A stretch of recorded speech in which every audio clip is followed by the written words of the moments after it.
Good evening, and welcome to the African American Workshop and Lecture Series. We thank you so much for joining us tonight for another wonderful presentation at the University of Oregon's African American Workshop and Lecture Series.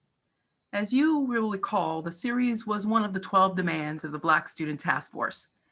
And the purpose of the series is to facilitate a better understanding of and appreciation for the vast contributions that Black people have made to our country and our world.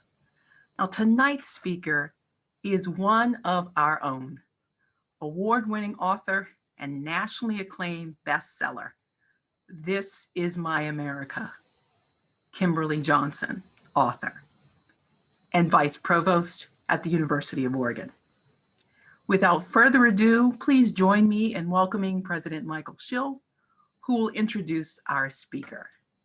Thank you so much for being here.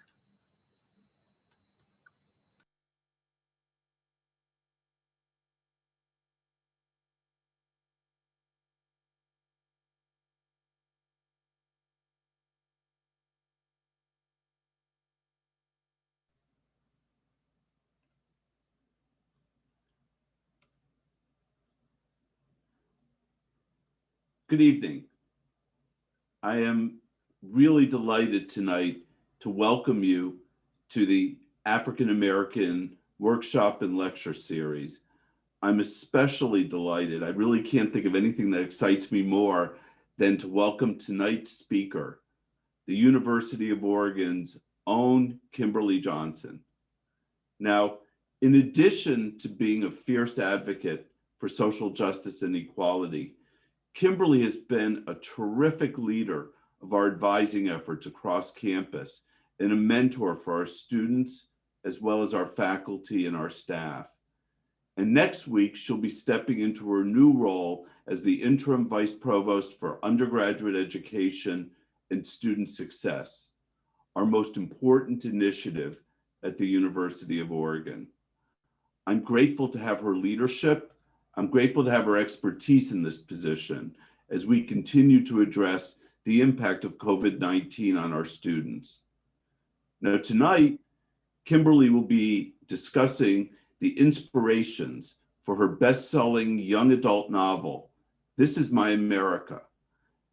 That book follows teen protagonist Tracy Beaumont as she uncovers her small town's racist history in her pursuit of justice for her father and older brother. It's a terrific book. I encourage all of you to read it. Over the course of the book, Tracy begins to unpack the entrenchment of white supremacy and demonstrates her influence as an activist by leading Know Your Rights workshops in her community. Now, Kimberly started writing This Is My America in the moments following Eric Garner's murder in 2014. The novel analyzes the nuances of mass incarceration as it disproportionately impacts Black Americans and illustrates the experience of intergenerational trauma that families end up facing. Let me tell you a bit about Kimberly. Before coming to the University of Oregon, Kimberly was an assistant dean at Oregon State University and the University of California, Berkeley. She's an alumna of the University of Oregon, which makes it even more special.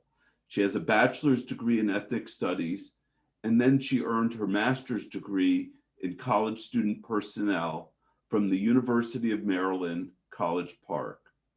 So tonight, Kimberly is going to lead us in a conversation about racial injustice in our criminal justice system, mass incarceration, and our responsibility, not only in the electoral process, but in social justice and civic engagement.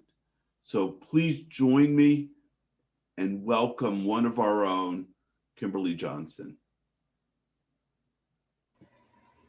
Thank you, President Schill, Dr. Alex Asenso. It really is a warm welcome. And, I was sharing earlier before we started how nervous I was, and what, Dr. Asenso and the DEI team shared, no, you're among your colleagues. And I'm like, no, that's what makes it worse. It's stressful. I will see you all again. But I truly am honored to be here in my capacity, not only as a U of O staff member and alum, but also as an author who I see myself now really truly as contributing to the conversation on social justice, with what I believe is my purpose in young adult literature, which is literary activism. Writing for me has been a deeply personal journey because I had to combat my own disbelief about my ability to write.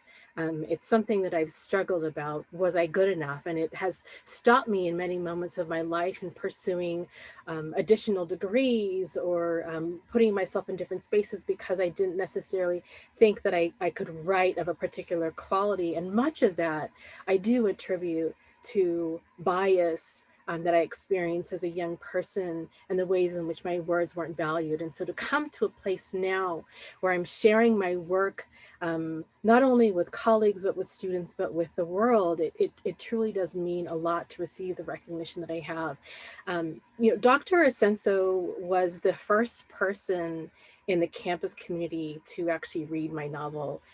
She had a copy of an advanced reader copy that during the pandemic, I didn't have an opportunity to have sort of a cover come across the world. And it was a sort of ominous book that hit the young adult space, and people sort of didn't know what it was about because it felt like so much nonfiction, which is part of the intention in my work and wanting to write that.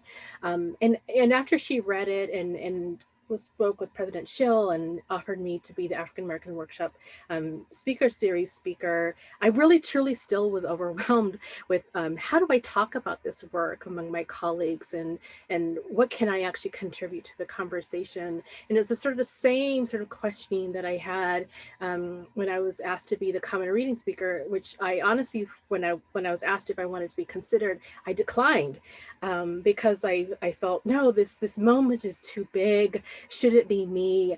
And it was my colleagues, and it was the CAS Dean's office and the president leadership and the common reading team who shared that my experiences and where I came to this story, the place in which I came to this story, is so actually deeply connected to my roots.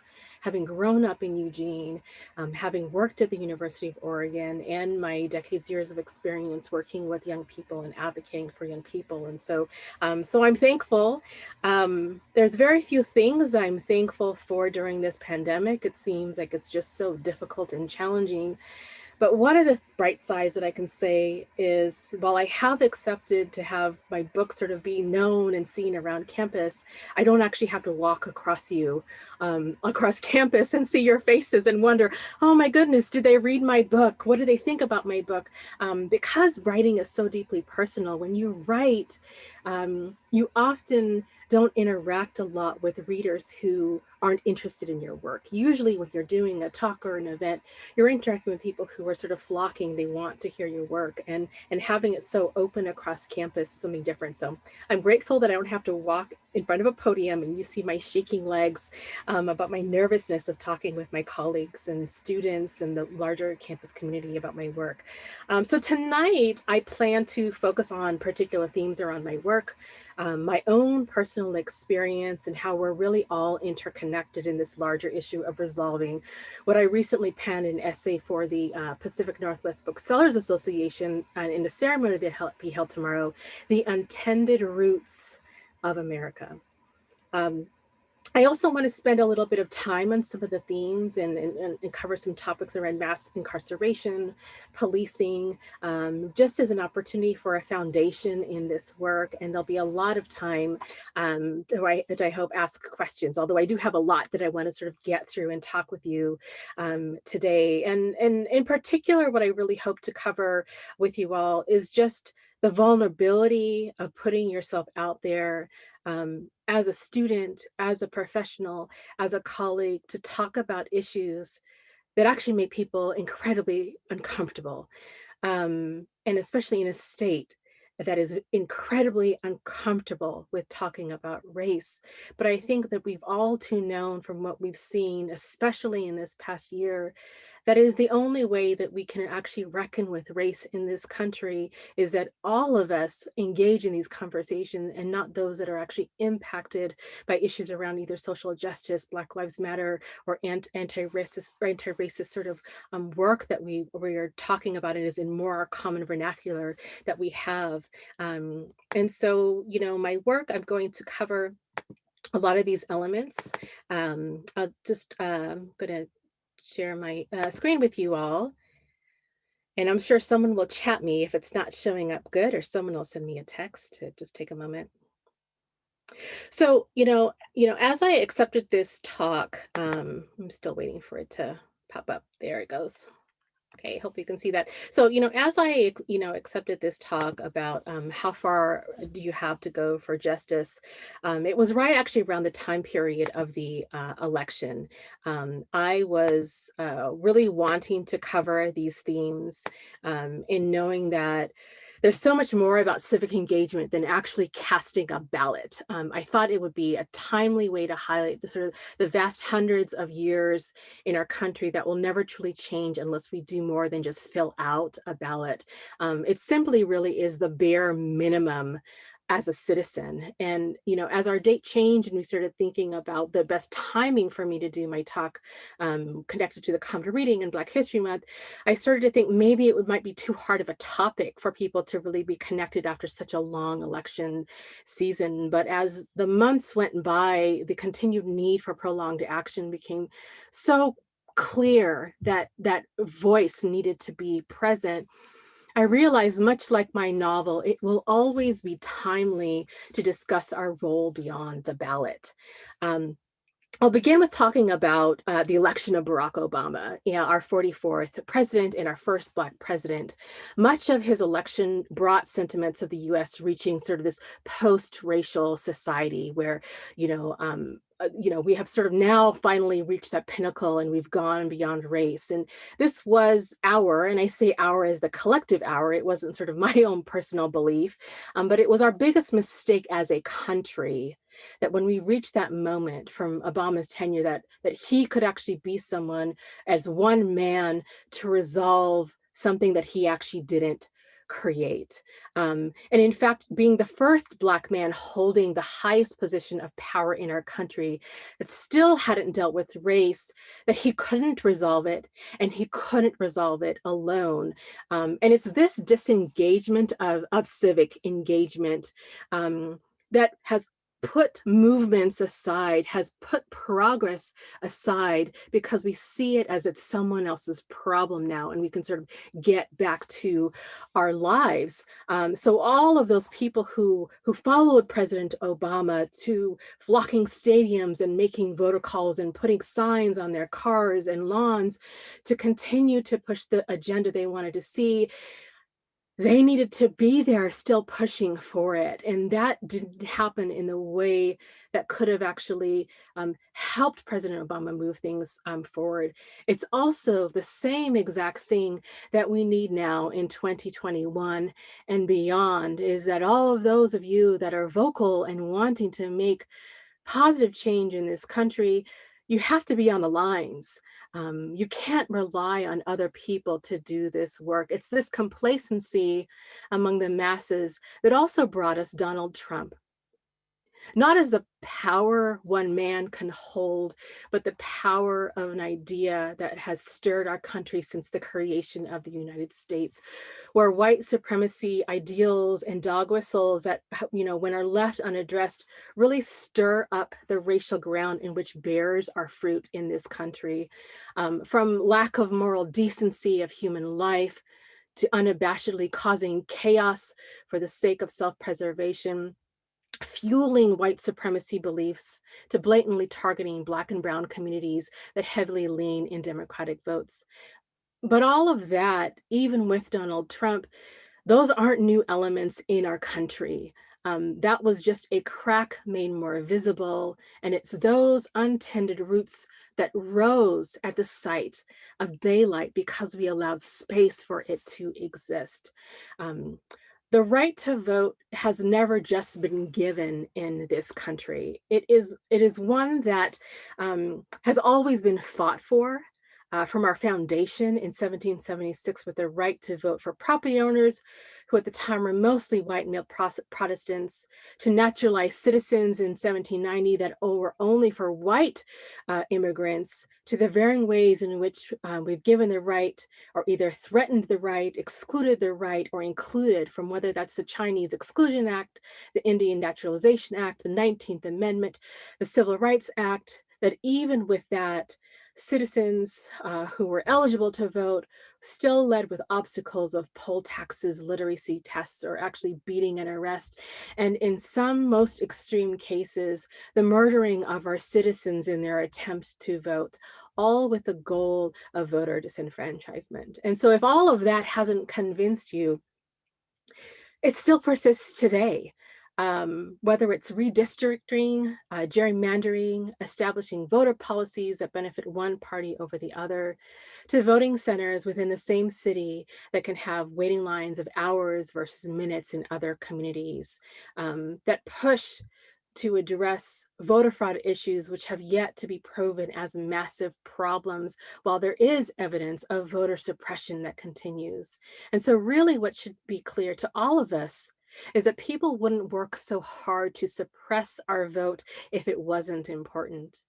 And Georgia is not only evidence of that power of the vote, but we can definitely foresee that it will be the ground of a battle of voter suppression and voter expansion as the South grapples with the flipping of a red Southern state.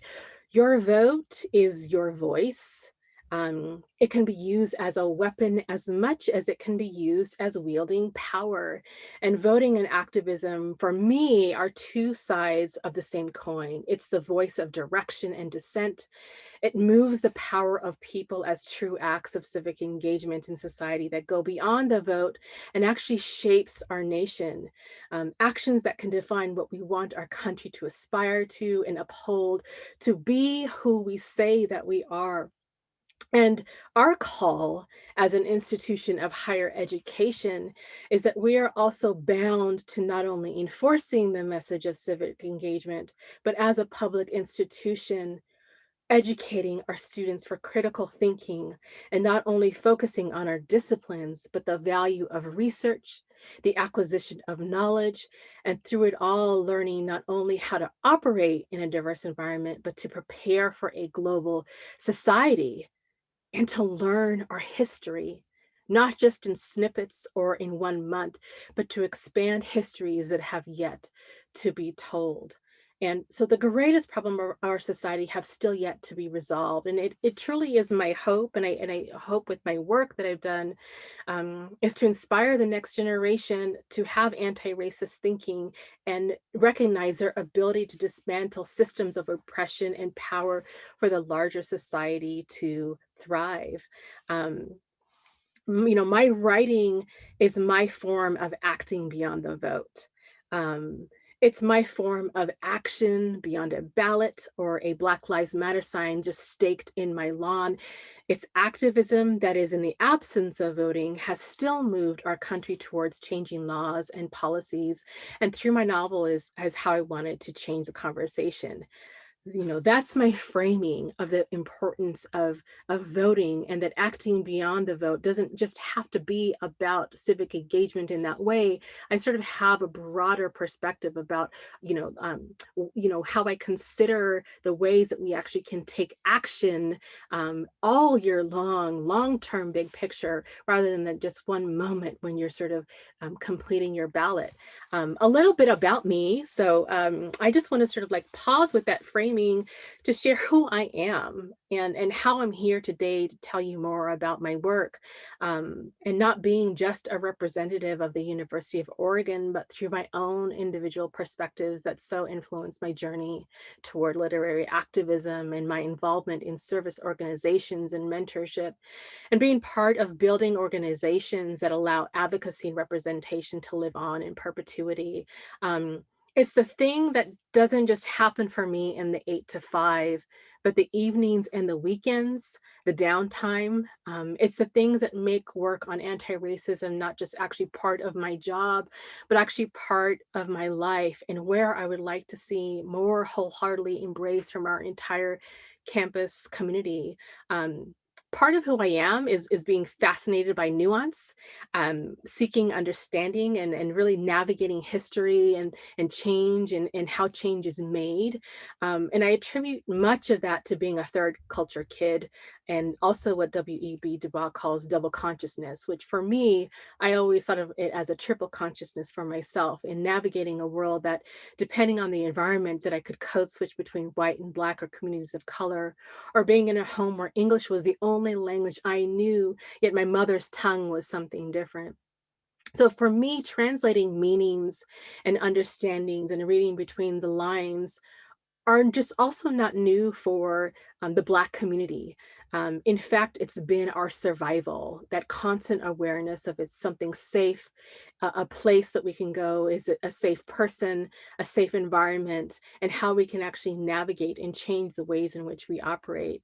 And in my writing, I obviously use language for communicating, and not crafting it sort of in literary transitions, but being self-taught, sort of penned on the page to really invoke emotion from a feeling, from a concept, from a bigger picture that I put on the page. And for me, writing is like words that sort of lift off the page and attach to your skin, your thinking, your heart.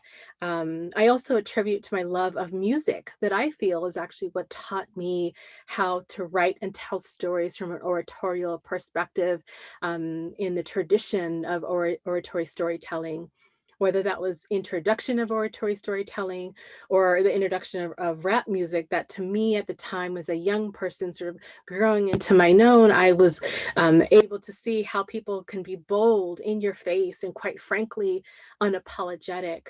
Or whether that was Lauryn Hill with her combination of singing and rap and R&B, were my first connection to spoken word and poetry, both of which I never thought that I could even venture to do, but it was this sort of lyrical music that I attribute in my acknowledgements page of my novel as a way to speak to readers, especially young people, to know that within your own culture, our powerful, valuable ways have been written for many others, don't have to be the ways in which you follow, in which you can make your own lines of history.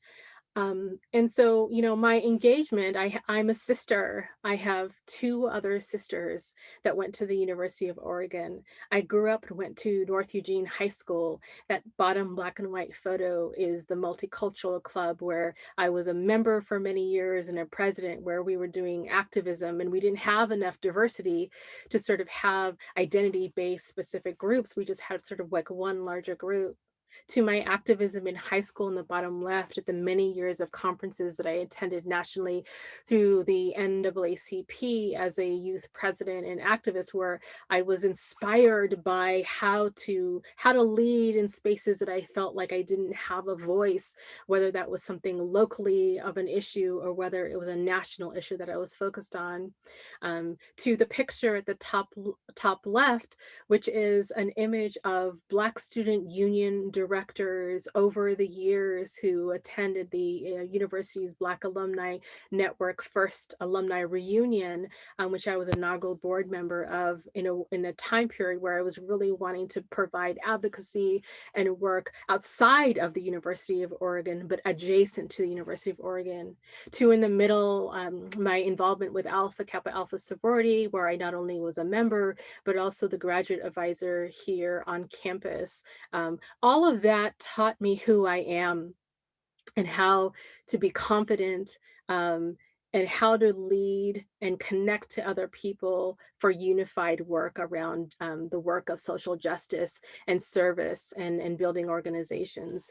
And, that activism was something that I actually actively chose when I graduated college at the University of Oregon, that I didn't want to, make a decision to work externally on activism in nonprofit organizations, I actually wanted to be a vehicle for change within higher education, and chose that as a space that if I have an equity leaning of value for purpose and education and access for all, that I can make a lot of change within my work. And so I began to be busy working in higher ed and doing a lot of the work that's sort of associated with being a university representative. But it was the Black Lives Matter movement for me, where my novel truly came to me as something that was so important for me to talk about and write about. And it really began, with Eric Garner, as President Schill said, as I watched my son accidentally come into the room and see officers holding him down and him saying, "I can't breathe." It was that moment in having a 6-year-old child that I realized that my own trauma of seeing Rodney King on television, being taken down by officers, was now continuing to repeat with the next generation. And it was this obsession with me and trying to explain these sort of generational impacts that haven't been changed, that pushed me to think about writing a story that could help explain what's happening from the voice of a young Black girl named Tracy Beaumont. Um, I demonstrated activism through the page and talking about these issues in a scene on page 242 of my novel, where Tracy talks about her reflection of the controversy around Black Lives Matter versus All Lives Matter, where Tracy says, as she talks about this journalism element that she would write in her school paper that she called Tracy's Corner, where it was her way of actually using her voice to talk about issues of social justice and mass incarceration. So in the text I wrote, it started a debate in history class when white kids asked why it's not racist to say Black Lives Matter, but a problem to say White Lives Matter or Blue Lives Matter. What they don't get is that those lives have always mattered. Ours are treated like we were less than equal, like we don't deserve the same respect. A school shooter can come out alive, but a Black kid in handcuffs on the ground can be shot unchecked. An AK-47 in a white hand has more rights than a Black kid with the Skittles. That text, that language of race in that time when I was writing, and now in the sort of like recent transpiring from 2020, I truly found to be a crystallizing way in providing clarity around some of the reasons and the experiences of how it feels to be someone Black and having to explain why you matter. Um, to have to look at media where it paints pictures of you a certain way that that's actually not representative of who you are, that you have your own humanity. And so it's words like 2020 that I think have been an interesting sort of like transpiring of language, in terminology like racist or anti-racist, white supremacist, white nationalist versus white supremacy culture, defund the police, abolition or reform, to Black Lives Matter, Black trans lives matter, all lives matter, blue lives matter.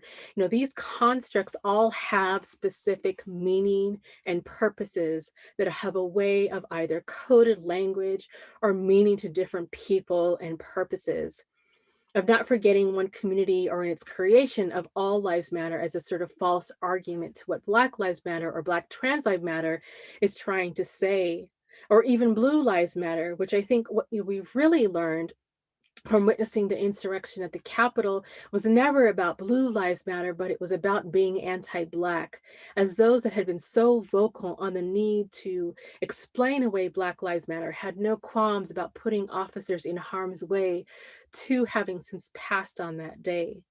And so now, 5 or 6 years later, from the beginning of the first iteration of the Black Lives Matter movement to now, there has been much more wider acceptance of finally understanding what we as Black people who believe in Black Lives Matter have been saying.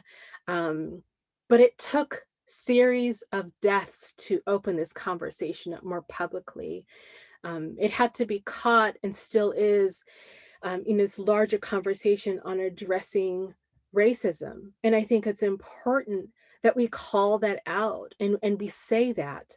Um, we have to say that, the United States has an ideology of white supremacy deeply embedded in not only our roots, but it's in the thread of our flag, the ground that we live on, the schools, systems, and policies that govern us.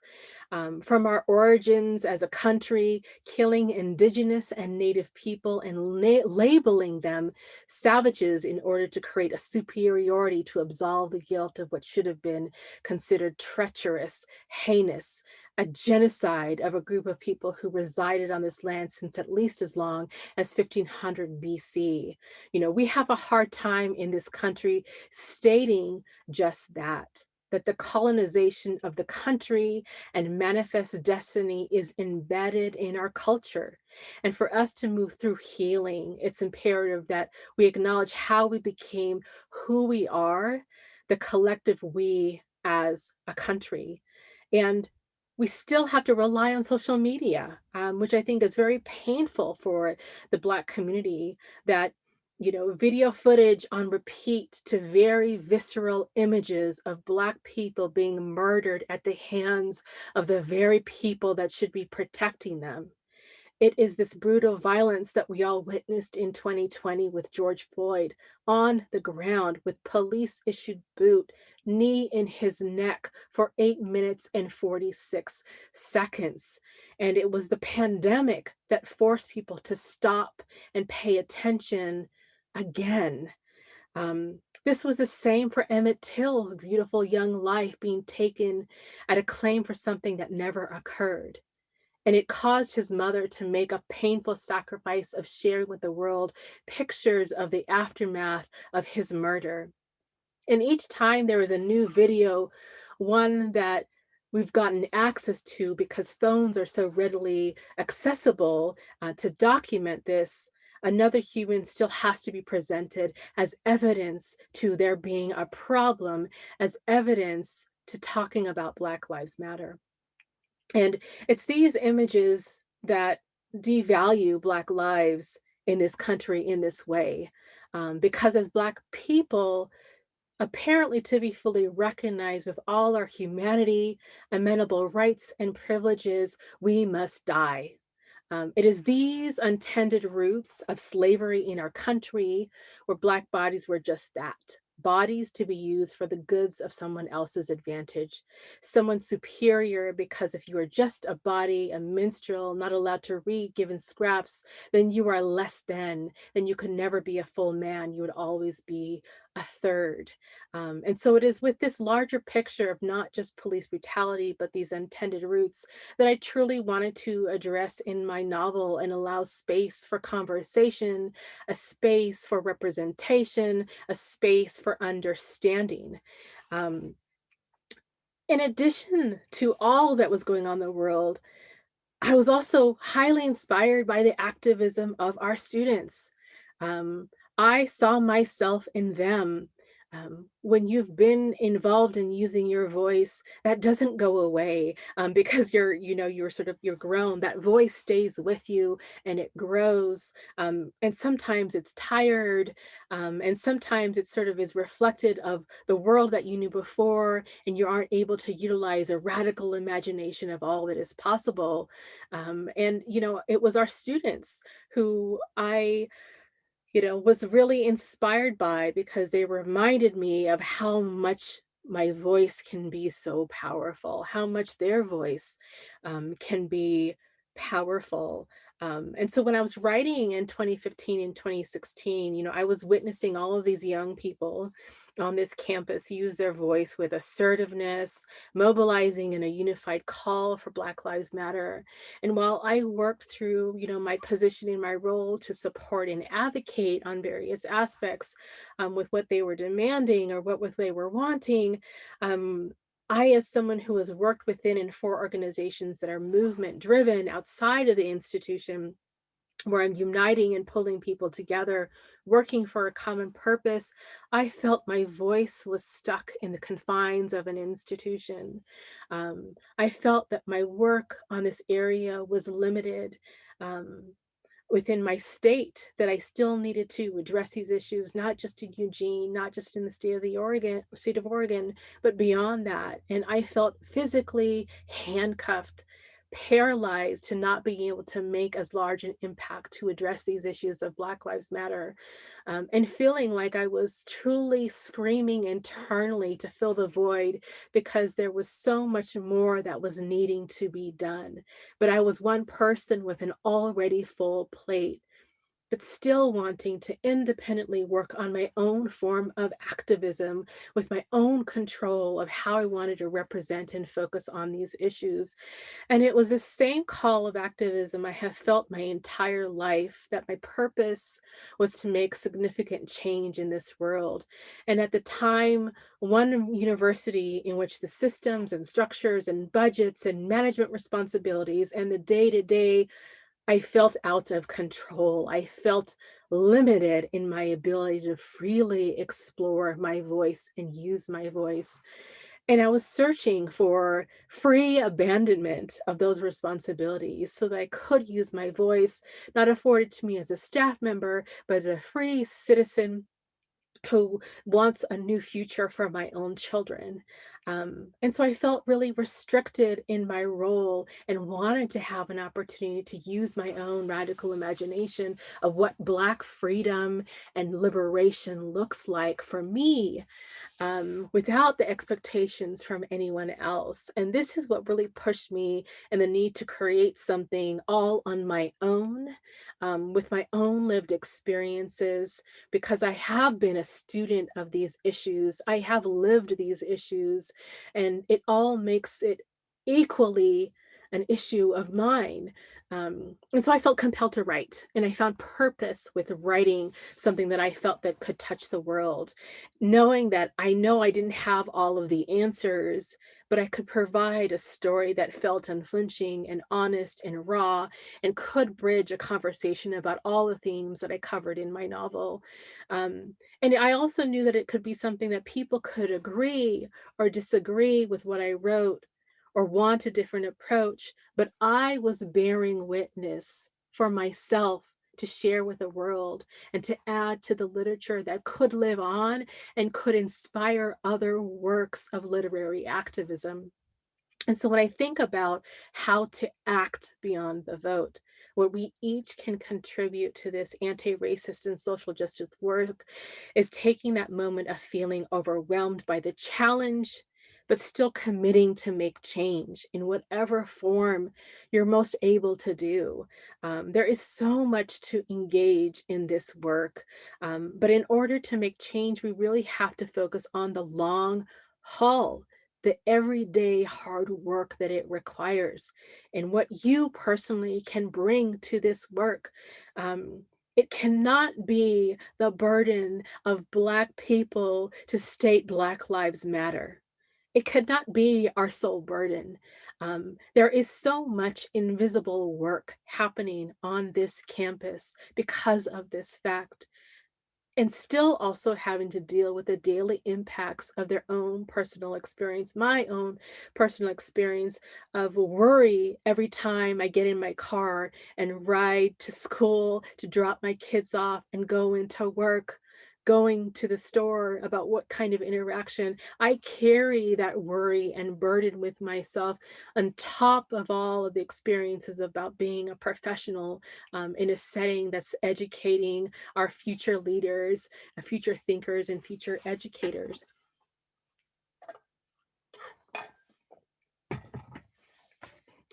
I also had more inspiration. And sometimes the answer to that question of how you can address an issue comes to you through the work of other people. I hope that I've reached young people, especially who've read my work and see themselves in the work, or it inspires them to do action. And for me, it was my students, it was movements around Black Lives Matter, and it was Brian Stevenson. And his work really helped explain to me what I was trying to understand when I was so frustrated over the conversation that I saw happening in the media around Black Lives Matter, and that it isn't just about police brutality, but there is a bigger picture, and police brutality is just a sliver of the larger issue. And so in his work with Just Mercy, he really put humanity at the forefront because he has dedicated his entire life to the work of equal justice. And he truly made me think about the death penalty as not only an evolution of slavery, but that mass incarceration is a form of that connection, which he so poignantly says slavery didn't end, it just evolved. And so his work connected for me, along with Michelle Alexander's The New Jim Crow and other works of research and fiction about how we actually got here and why still believing in the American dream that we have to work towards equality in order to do that. Bryan Stevenson is very vocal about the silence around slavery being one of the great evils of America. He talks a lot about slavery as this element of commerce for our country and building our nation and advancing our ability to use free labor, which allowed the accrual of wealth for more home and land ownership, and building businesses that Black people in this country didn't have access to because they were the commerce that was being used to build America. And he talks a lot about, in order to address that, it really requires that we talk about the issue and we do some healing around that issue. That we talk about that in order to have that particular belief system at the beginning of our country that allowed slavery to persist for 200 years, that they had to create a narrative around Black and white people not being the same. That one is less human, one is less evolved. And those are elements that are the ideology of white supremacy that our country was built on. And we have to call that and claim that. And, if you want to look towards inspiration of this work of humanity, I would say Bryan Stevenson's Just Mercy and the work that he's done with the National Museum of Peace in Alabama, where it recognizes all of the Black lives lost through lynching in a memorialized way, a way of healing that other countries like Germany and South Africa that have faced genocide and apartheid have reckoned with race by creating ways in which you openly talk about the wrongness of those issues. And I'm going to, quickly go through a few elements, and then I really want to leave a lot of space to talk about it. But I did want to connect this thread for you all about slavery evolving in this country. Our Declaration of Independence holds the principles on which our government and our identity as America is truly based on. And it's something that has inspired freedom and equality around the world, from just even the preamble of, we hold these truths to be self-evident, that all men are created equal, that they are endowed by the Creator with certain inalienable rights, that among these are life, liberty, and the pursuit of happiness. And it really is this ideal of America that so much of us, when we talk about Black Lives Matter, are saying that we want those same rights, we want those same experiences. But if you look at the trajectory of our country on this timeline, Black people in this country have been more enslaved than they have free. They've spent more time enslaved than they have been free in this country. Even from the ratification of the 13th Amendment in 1865, where it ended involuntary servitude, segregation, mass incarceration persisted. The Civil War ended, but those beliefs didn't end. The narratives of Black people being less than still persisted. And the same people who were for slavery were still able to adopt and create the very laws and systems that governed Black people. And so if the end of slavery said, slavery has ended except for when you are incarcerated, then who creates the laws, who ends up into the system, to the point where, you can, look at the time period of post-segregation and the new Jim Crow, in that now 1 in 3 Black men born today can expect in his lifetime to be incarcerated. It's not about crime in particular communities. There is a legacy and a history around policing and access that makes that a fact. That should be criminal to us all. That should tug your hearts and your minds of there's something wrong with that. We did something that created that particular society. Um, I talk a lot about America, and when I was thinking about my title to have it be "This Is My America," a lot of it was coming from a feeling of um, wanting to be represented in America in a place that maybe doesn't love me as much as I love that country, but still wanting to be able to claim that America is mine. Can you take a look at my America? I did a lot of research, and a lot of what I'm talking about, justice and race and our history and the legacy of slavery in our country and white supremacy.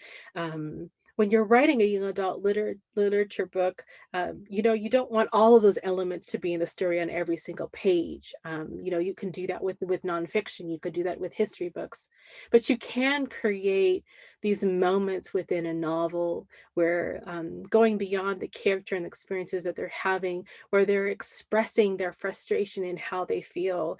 And there's a moment in the novel where the Tracy Belmont, the main character's brother, she sees him, and he's frustrated, and he says these words: "Nah, you don't hear me. See all these books." Jamal points around to the scattered books I hadn't noticed are from the collections we've rotated in and out of Daddy.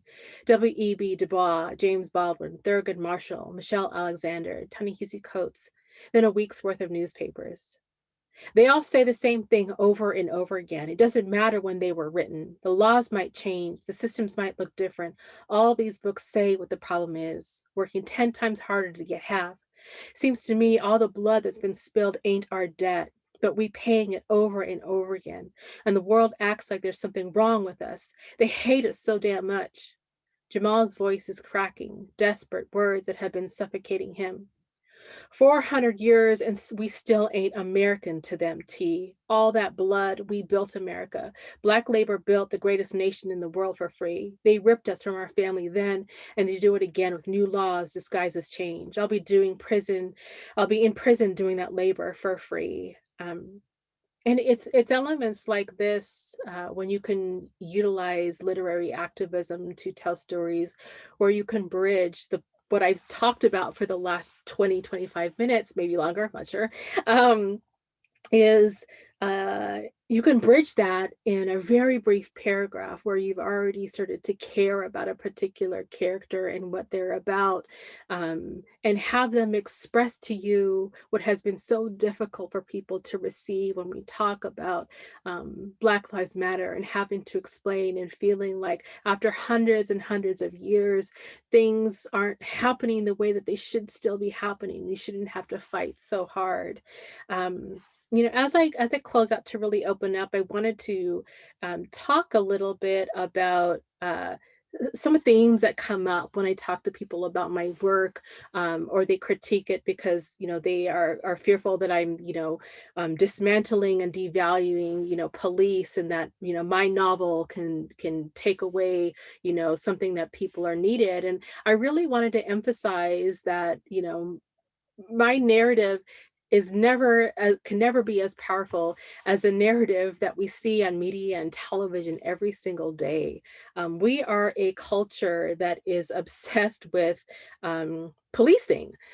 We are so obsessed with policing that even me, as critical of our systems and law and the justness, I consume this same media. On average, there's anywhere from 19 to 25, and at some points in our history, 29 different crime-related shows that talk about our criminal justice system. There's nothing wrong with actually critiquing a system, especially when a system impacts particular communities more so than others. We wouldn't do that with education. We don't do that with healthcare. We don't do that with any sort of factor. Everything is critiquable. And when it risks someone's life, it's even more imperative for us to look at it. The other thing that I often like to talk about too is that, in our country, we are some of the highest prison population in the entire world, by far, but by millions, than most other countries. And we have so many people who are incarcerated, and a third of people who are incarcerated actually haven't even had trial yet. They are poor or Black or brown and haven't had access to their case trial because they can't afford a cash bail, or they can't afford the defense for them. And so the entire system, our prison industrial complex within our country, where we have private prisons that profit from bodies being in prisons, there's something that we actually need to evaluate. Why is our country so consumed by the concept of imprisoning our people, incarcerating them? It's something that we should look at, especially when we look at Black-white ratio being 5-1 and the Hispanic-white ratio being 1.4-1. There's something going on there, and it goes beyond thinking about crime, especially when we look at the disproportionate aspects of crime.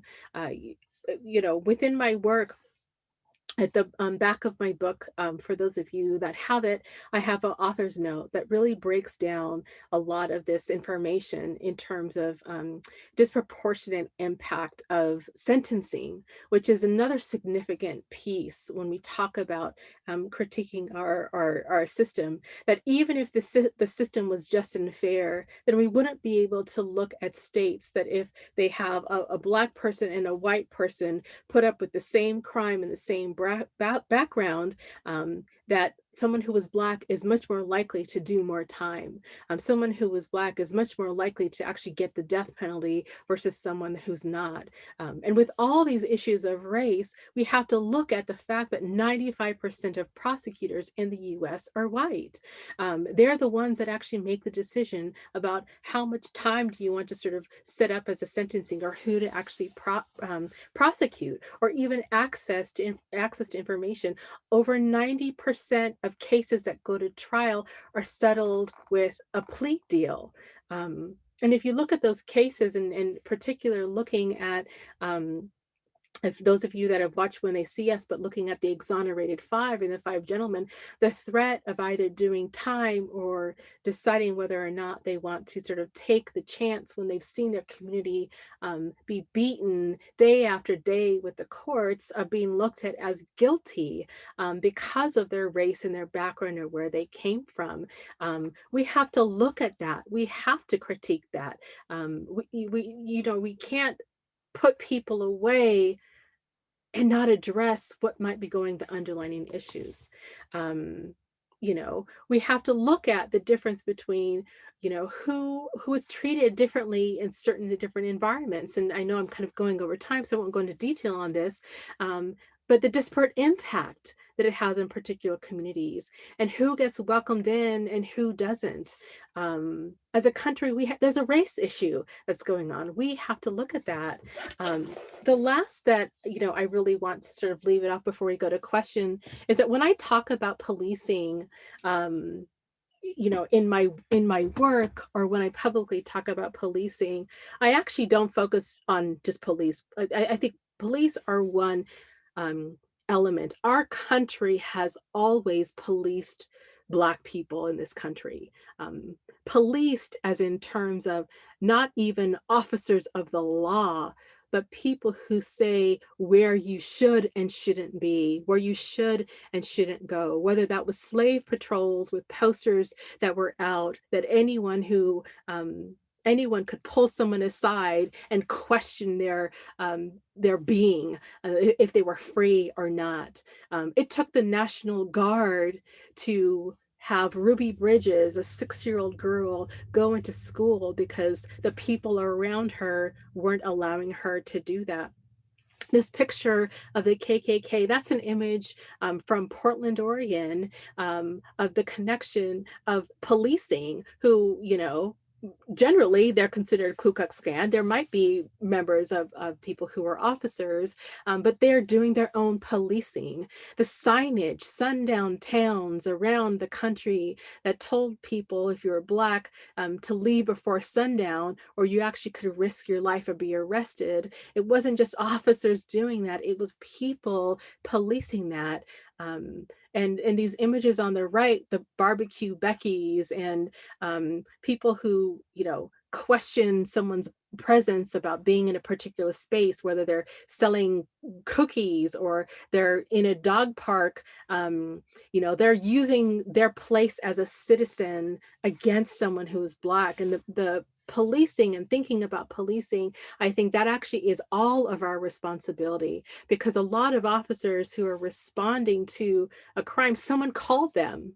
Why did they call them? Why did they call something on my husband when he's walking down the street, taking the kids to the mail? Why would he be someone who is suspicious? On our campus, when we have thousands of students every day on our campus are sitting on the grass or walking like any other student, why was someone called on our students? And so that is the piece when I think about our responsibility to address racism in our country, anti-racist beliefs, that it's not just about police brutality, it's not just about incarceration, it's our entire ability to address white supremacy that is deep within our culture and deep within people. And how do you actually sort of unbreak that? And that requires a lot of work and attention and care and conversation and addressing them, and not being very defensive to talk about this as an issue that obviously isn't there.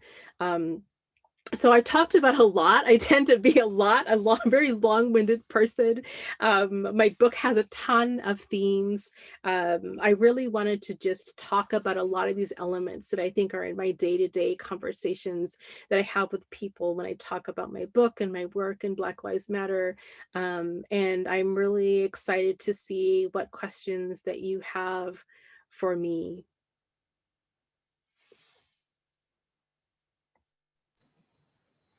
Thank you so much, Kimberly. I wish that we were actually in face-to-face opportunity so you could hear the roar of applause. But since we can't imagine it, because you have such a wonderful imagination as evinced in this excellent book, when I think about, we'll get to the questions in a minute, but I'm just allowing you to have some time to catch your breath. Okay, thank you. I was talking a lot. And they are coming in, filling up the chat room with the questions. So please add, audience members, please add additional questions to the chat. When I think about your book, I think about words like riveting, unflinching. You use this phrase of radical imagination of what freedom looks like.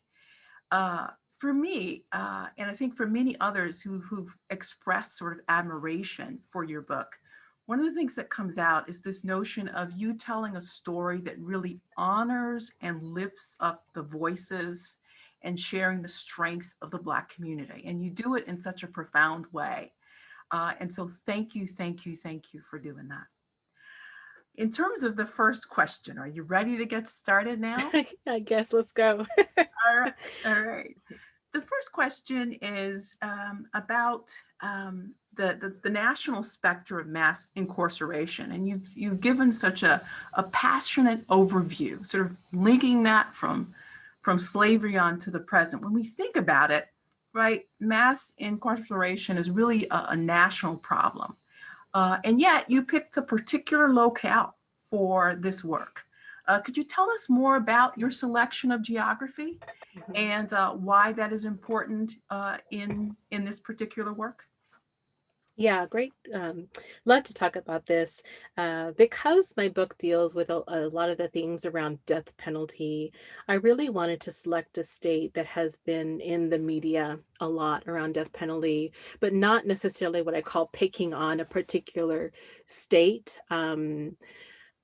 For any reason, which I think Louisiana and Mississippi are incredibly actually egregious in terms of some of the cases that have came out of there, especially around exoneration cases. But I chose Texas for a couple of different reasons. One, because there's been a lot of work around death penalty. They tend to have more cases that go through in their system. I also wanted to honor a location of being in Galveston, Texas, which I don't talk about in the book of why I selected Galveston, or I don't even talk about any of the history in Galveston, Texas, but it really was giving homage to Galveston was the last location where free enslaved people had found out that they actually had been free for 2.5 years before that they were told that they were free. And I felt like selecting a location like that would be very symbolic to what might be the embedded culture in that environment. Um, I also wanted to create a space that felt like a smaller town so that people who aren't in Texas could also still see themselves in it and know maybe what does that community look like to be in that particular um, setting. And so for me, choosing that particular location meant a lot of different things for me. Hmm. Thank you. So your discussion of the importance of having open conversation around this issue has really resonated with our audience. And there are lots of questions about how to do that. As a mother of two young children, what would you recommend to audience members who want to engage in these conversations with young children? What kinds of recommendations would you make for them? Yeah, I think the most important thing is that you actually have to be comfortable on these topics before you can even approach it with your children. I find a lot of well-intentioned people who actually haven't done this work don't even know how to have this conversation. I think for many years, not talking about race or skin color has sort of been this colored blindness, attitude, which really it actually takes away because your default then begins to be white rather than, maybe the different nuances and cultures across, all communities that are there. And so I think it's important to really do that work first. There are some, I mean, Dr. Ibram Kendi, he has anti-racist baby, and there's another. Oh, I should have wrote this down. There's another um writer who's a teacher. I think her name is Tiffany Jewell. I'm sorry, her name is escaping me, but she has a book on how to be anti-racist that I think is really helpful. The other that I really try to emphasize, and when I talk about my book, I like to do it in a space that's specific to my writing, so I can sort of fully be in my like non-work hat and in my book hat. But I think the biggest thing is that Black stories are more than just pain. I write about social justice issues because I'm incredibly passionate about them. I don't only just have pain in my stories, I have love and joy and family. But I also think it's really important to go beyond this sense of Black history to be sort of teaching the history of slavery and other kinds of elements, because what you're doing then is you're telling either your child or about someone else's child that they are just that. And they can't have imagination and they can't just have joy. They have to have this sort of pain with them. And I think that is a very important thing to be with young people. And I encourage people to get books that have diverse characters, in particular Black characters that are being amazing. They're doing great work. And we're so fortunate that we actually are in a time period where there are many more books than I ever had growing up. I mean, I didn't read a book by a Black author until I was 18 years old. I didn't read it. I didn't know how to access it. And now there are so many, from picture books to, middle grade and other levels, to be able to do that work. So so yeah, I emphasize, I think it's important. Oh, Tiffany Jewell, I was right. Yay, it is Tiffany Jewell. The book is Anti-Racist: 20 Lessons on How to Make Up Action. And she has a series within that I think is some really great work. So Thanks, Kimberly. Part of that, right, is what you've said all along, though, doing our own work. So some of this you can recommend, and some folks need to also use those recommendations to look up things of their own. yep. It's important throughout the book, as well as your conversation, the role of family, tight-knit family, and the love and joy that we saw and read in your story. Can you talk a little bit about that, especially in terms of this notion of the strengths of Black communities and activism? Yeah, I really, again, I wanted to be very careful with how I was writing my story, because, again, going back to this sort of like pain, Black people being bodies, being things rather than human beings who have hearts and families and wants and desires. Um, I really wanted Tracy in the story to be more than one thing. And it was so important to me that not only did she have a very, um, strong relationship with her mother, that she also had it with her father, who was incarcerated, and that he still was all in her business about all the things that she was doing. He was aware of her relationship interests, and he just was very present still in her life. And I still wanted to, even though I was telling a story about sort of a Black family that's been separated, I still wanted them to feel like a whole unit.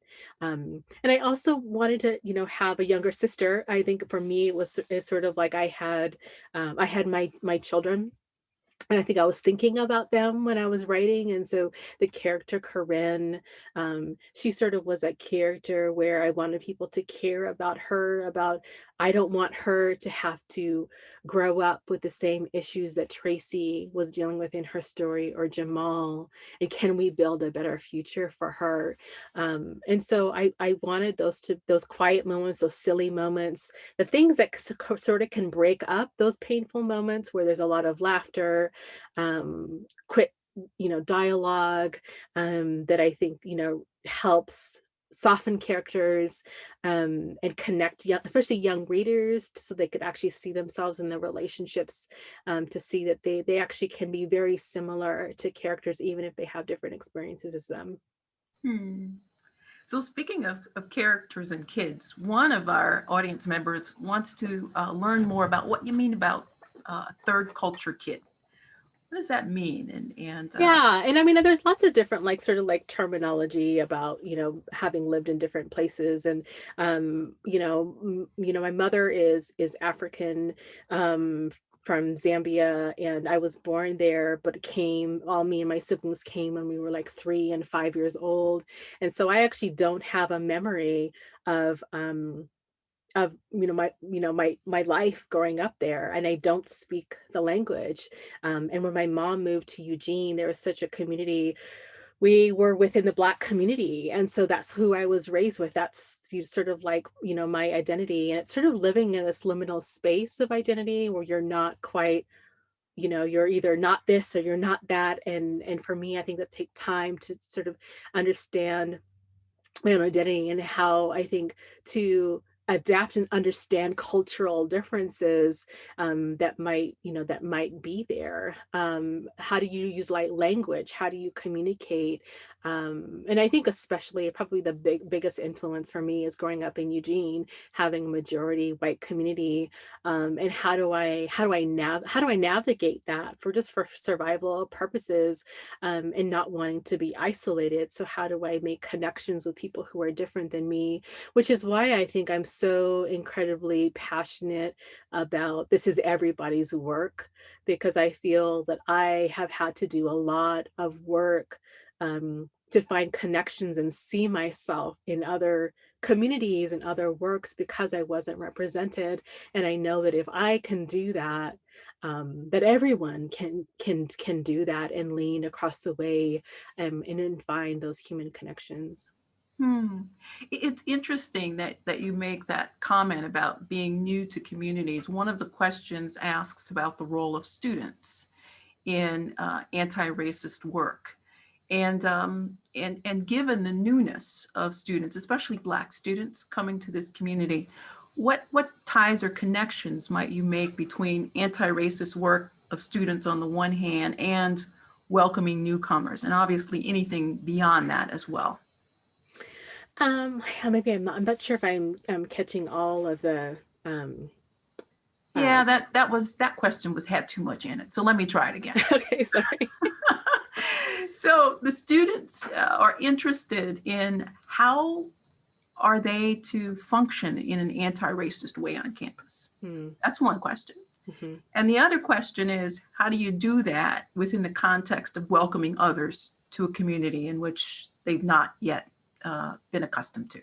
Yeah, I mean, I think the most important thing is that I know there's some people who want to be very eager, and I remember the sort of the as a college student when there was activism that was going around, and we had like a smaller group of white people who were allies who were like, I want to be with you all. I'm going to join every BSU meeting, and it was part of that was a recognition that.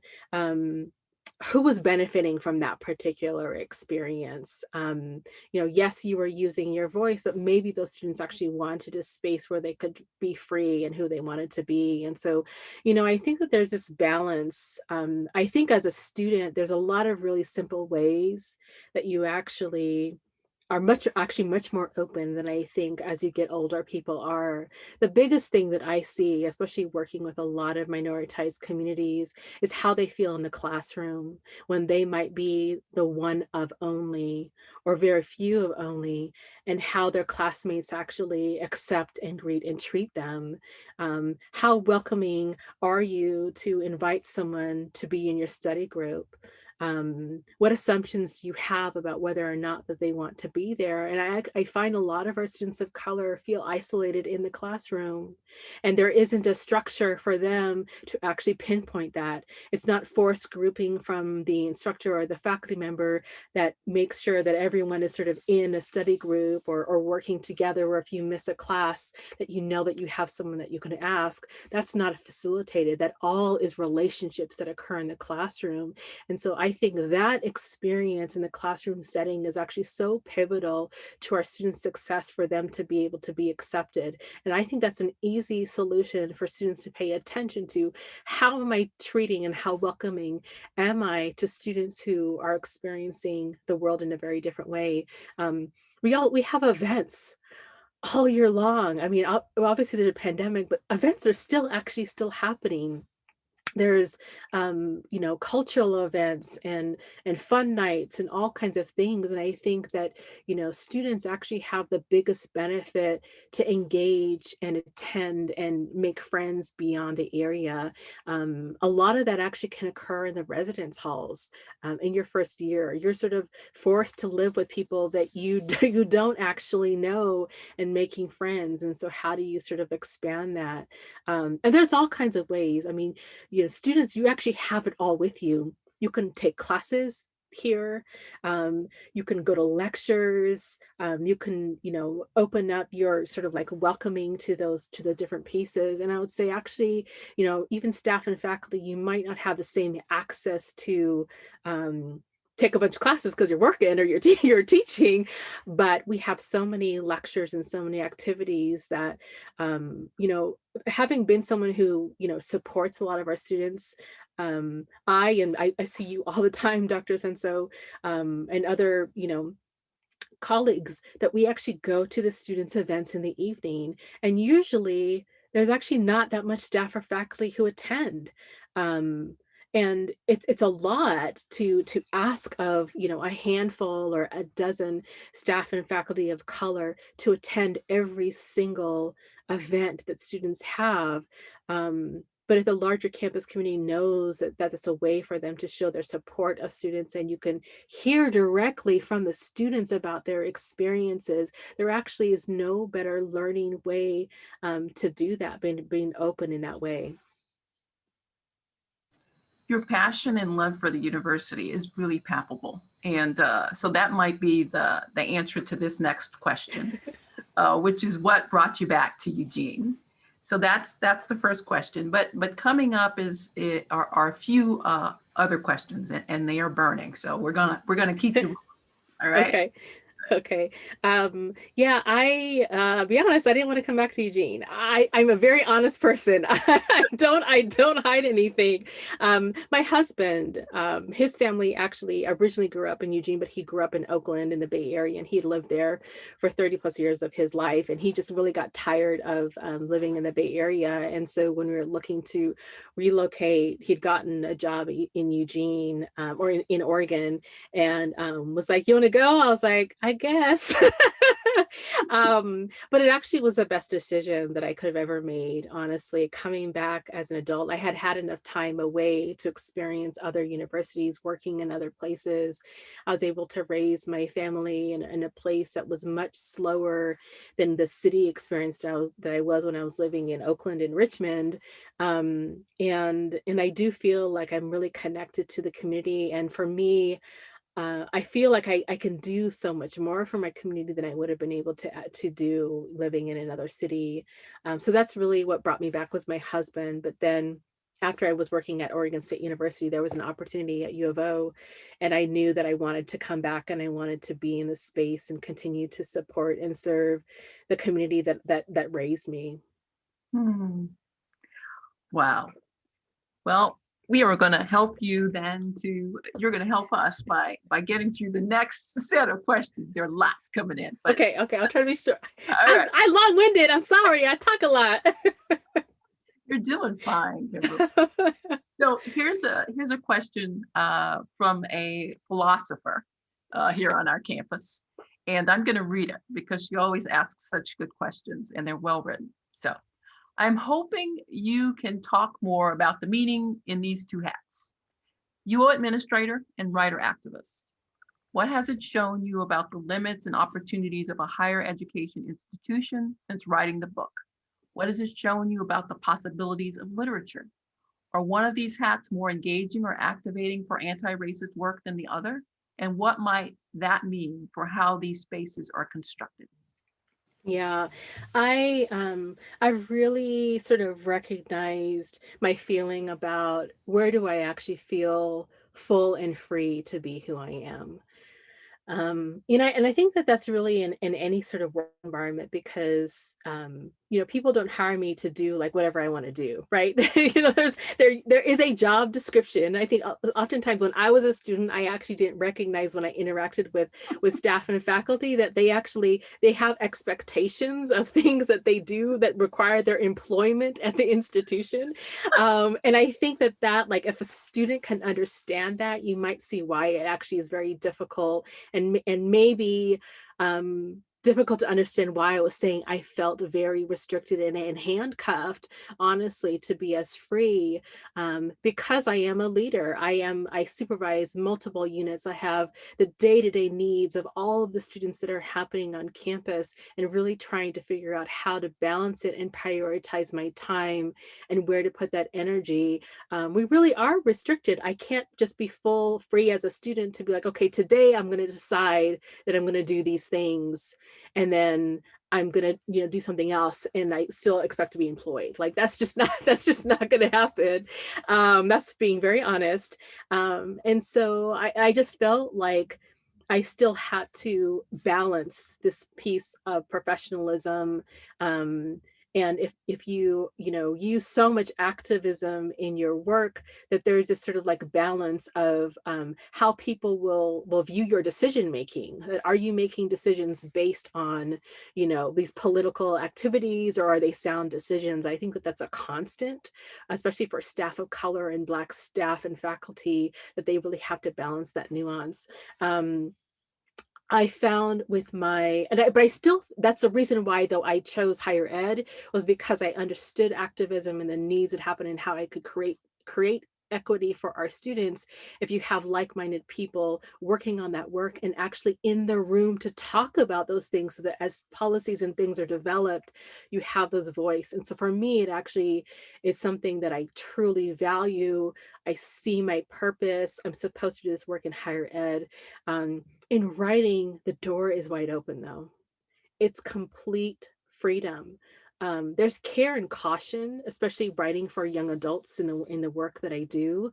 Um, but I can give as much energy as I want to give to it. I can talk about whatever topic that I want to talk about. The characters don't actually even have to have my same views. That's actually really freeing to me to think about it. And I can touch on things in a way that what I'm seeing now, especially with my work, my curriculum is being taught in Tennessee. The entire school district in Tennessee is reading my book. Um, I can't, like in Texas, entire school system are doing that. They're reading my book. I'm reaching more people, more young people to engage in these conversations and talking to high schools and middle schools all around the country at like 6 a.m. and 7 a.m. because most of them are on the East Coast, and I want to do it before work. That is incredibly freeing, and it makes me feel like I am changing the world with my work. And so for me, that's sort of that dichotomy.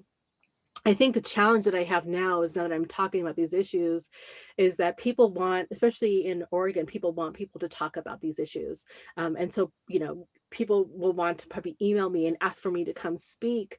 And I have a larger job when I'm at the university. I want to balance the work that I do about where do I want to put my energy and growth and development, and where do I feel like, no, this is my thing that I want to give to the world, because I already feel like I'm giving the University of Oregon so much of me. Now I want to give something else so much of me. And I think it's that dichotomy that I think is something that I'm going to have to navigate those spaces really carefully. And I'm sure that you will figure it out. Changing the world indeed. All right. So we have, I'd like us to get to 3 more questions before we end in about 5 minutes. Okay. I want to also acknowledge that you have scores of compliments, folks just saying they love the book, congratulations on the book, and you'll be able to read some of those later. But I want to, so that's one thing. I also want to say that for those of you who want to hear more about this topic, please engage with Vice Provost Scott and Kimberly on at the UO Common Read, and there's more information about that on the chat. I think that's on the 11th of February. 2 more questions. The first is, what does Eugene get right with regard to social justice, and where do you see the most cracks in the system? And then the final question is asking you to juxtapose the 2 characters, Dean and Quincy. What symbolism were you hoping we all picked up on regarding their friendships and romantic relationships with Tracy? Yeah. All right. So really quickly, I think in terms of what Eugene is getting right, in terms of policing or public safety, I would say, I think cahoots, something like cahoots. I think Eugene is really getting that right, and I'd love to see more of that work being done, where we're addressing public health crisis with people who have professionally trained around mental health and providing resources. I think there's an openness to Eugene, but I think there's a lot of work to be done in Eugene. I think there's a lot of well-intentioned people, but still who aren't really ready to talk about white supremacy. And race. I think that there's more of a want. It's happening, but I think there's a lot of work to be done. I think growing up in Eugene, I really want, I think it's a sort of nuance of living in this sort of liminal space, and wanting to write a story where I wanted a Black main character to have lots of options in terms of her relationships and her friendships, and utilizing Quincy as someone that she sort of lost initially in the friendship because of the trauma associated with her father being arrested and Quincy's father being killed during the process of being taken in. I wanted to talk about how at the drop of a hat, your life can change, and her relationship with Quincy changed, and that arc sort of grew over time, and how they were able to heal and sort of mend that. I really wanted. There's not a lot of Black women in media that you actually show with having a relationship with a white partner. It's something that's very taboo in this country. You don't see it as common, and you definitely don't see it as talked about. And I wanted that close, rather than having a best friend who was white, as I really wanted her best friend to be Tasha, to be sort of a juxtaposition of Tracy in terms of how they're living their lives and doing. I didn't want that sort of like white girlfriend, homegirl, relationship to be. I wanted a very close relationship where Dean loves Tracy. He cares deeply for her, and they're able to have dialogue and conversation about beliefs that are actually within him, that he needs to do some anti-racist work himself. And so to me, it was really important to show a loving relationship of someone who was willing and caring enough to want to unpack the responsibility that they have as a white person in relationship with someone who is Black, that they have to do that work too. And so I wanted to model that, especially for my non-Black readers, about what your role is in the larger picture, and not only yourself, but unpacking it for your family too. Well, simple, profound.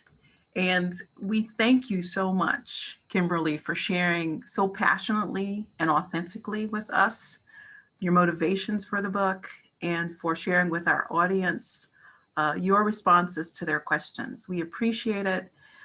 In the most recent edition of Time magazine, Ibrahim Kendi talks about this as being the period of Black Renaissance, in which Black people have an opportunity to be themselves.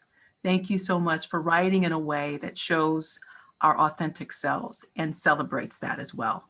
And we'll leave the last part for our President Schill to have the parting words. Thank you. Kimberly, this is terrific. I'm just so proud of you.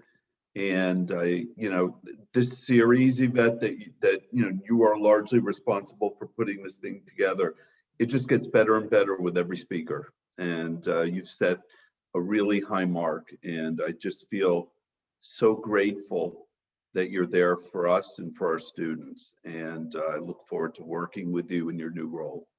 Thank you. Thank you so much.